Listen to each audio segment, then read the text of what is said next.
The Nigerian Electricity Regulatory Commission says Nigerians will have improved electricity service delivery to compensate for the increase in tariffs.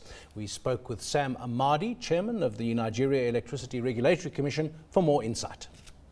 We expect that by the half of this year, we could have closed the issue on privatization of the existing asset. So that's a core focus.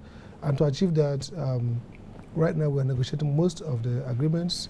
As a regulator, we've put out criteria for technical fitness and propriety in operating this sector. Also, part of the activities here is to ensure that all the other regulatory framework that will allow for efficiency in electricity supply when they come in are in place.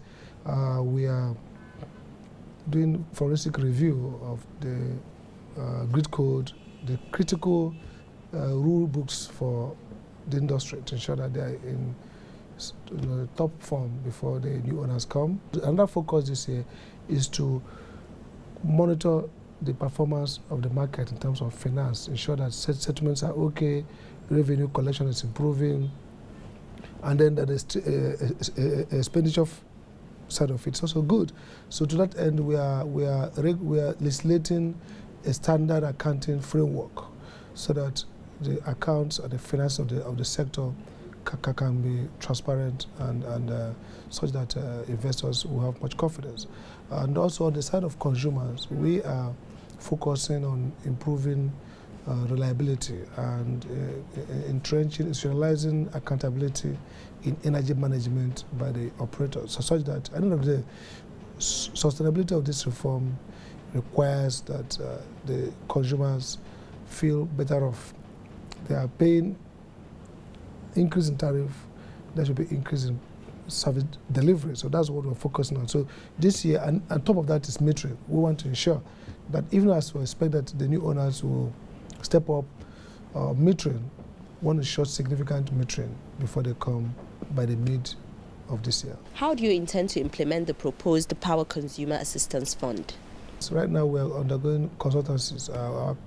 First, we want to develop a framework for understanding who needs assistance and who doesn't need assistance. The framework in the law is that the utilities would take from some class of customers who would subsidize some deserving class of customers, and then some kind of federal budget could go into a fund. That fund will be used as a form of energy credit and all that. So we are working on the framework right away. We want to develop a system that will not distort the market. That's critical. And a system that to access that fund, the framework for assessing it will be such that is clear and in a way does not constrain movement towards a competitive free market in electricity. What's your thoughts about, the regulation of Nigeria's power sector? Nigeria has been remarkably consistent in deregulating or liberalizing the power sector. It started in 2001 with the Nigerian Electric Power Policy. Got institutionalized in a law in the Electric Power Sector Reform Act of 2005.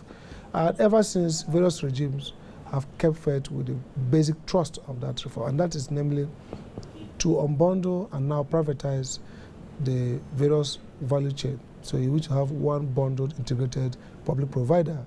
Now we have we have generation, transmission, distribution separated. And now today, generation is fully almost going to be private sector owned. Generation, with the sale of the assets that will finalize in a couple of months, we would have fully given the distribution side to private investors. Only transmission remain in government ownership with a private sector management contractor. So you can see that the deregulation has gone full circle, as it were. You have a regulator whose focus is to support the market and support the consumers in terms of ensuring adequate service and affordable tariff. So you can say that all the various standard expectations of a deregulated electricity market is here in Nigeria. I think That was Sam Amadi, Chairman, Nigeria Electricity Regulation Commission.